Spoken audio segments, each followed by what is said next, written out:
Hey, this is Glenn. Welcome to another episode of Difficult Questions. This one, what is a living wage? Now, I know we all kind of understand what that question means or what a living wage may mean, but to actually figure out the minutia of that, to figure out the details of that in a place like the United States, which prides itself in not being planned, is really difficult, because I think when you think of what it takes to live in the United States, the bottom is endless and the top is endless. And when you think about being single versus having dependents, a living wage can mean so many different things. So what do we look at? You know, as a single person, I'd always prioritized that I wanted to live close to where I worked, and I didn't care where I lived. But when I got married, my wife had desires on where she wanted to live, and it wasn't just close to her work. So can we swing it? Could we swing the rent or the mortgage? And therefore, that's what made it a living wage. But I also think about me dating someone and us talking about, before I got married, I was in an apartment and they were in an apartment.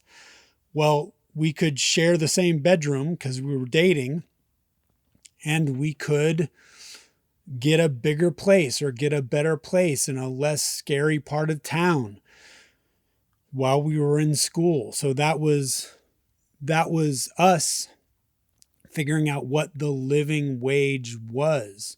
And that was sharing a bedroom. I think about families and how we don't condone migrants living in a one-bedroom apartment and 9 people in one apartment.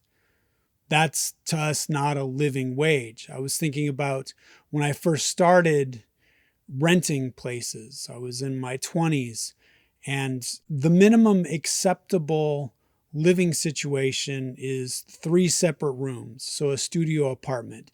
You have a living space, sleeping space, you have a bathroom, and you have a kitchen.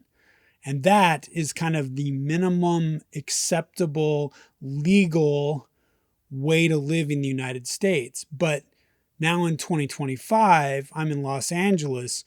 Having a place with 3 rooms prices a lot of people out. So especially in LA, you're just up to the strategy of making it work wherever you can. If you are renting a room in someone's house, if someone on their property builds a small home, you make that work. But then the city also wants to get in and make sure that everything is coded right and they get paid and everything is electrically safe, which costs money, which you may not have. Even as a homeowner, you can't afford to have someone live on your property correctly or legally, but people still have to live.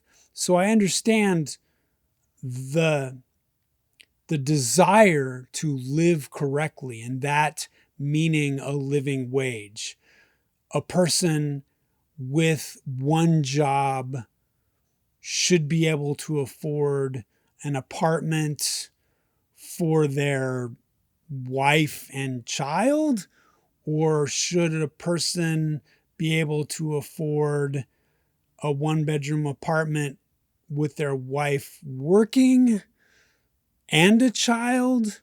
Should a person not be able to afford children?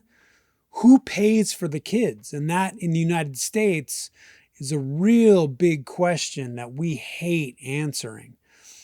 And the other thing we have to think about is, why is the employer responsible for your life choices? And I understand in a planned community, in some place where they say, look, we want you to have children.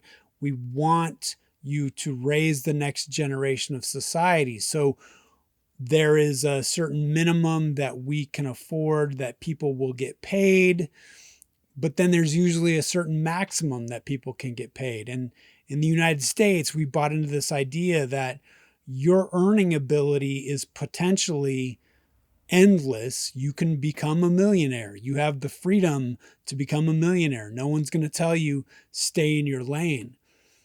But what that means is we don't secure a minimum.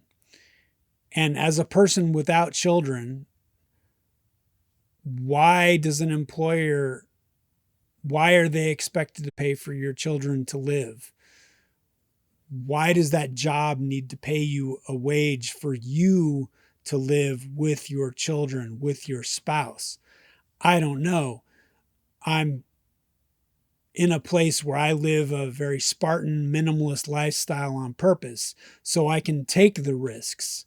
But what are those risks in life? I don't know. What is a living wage in the United States? What are your thoughts? Thanks.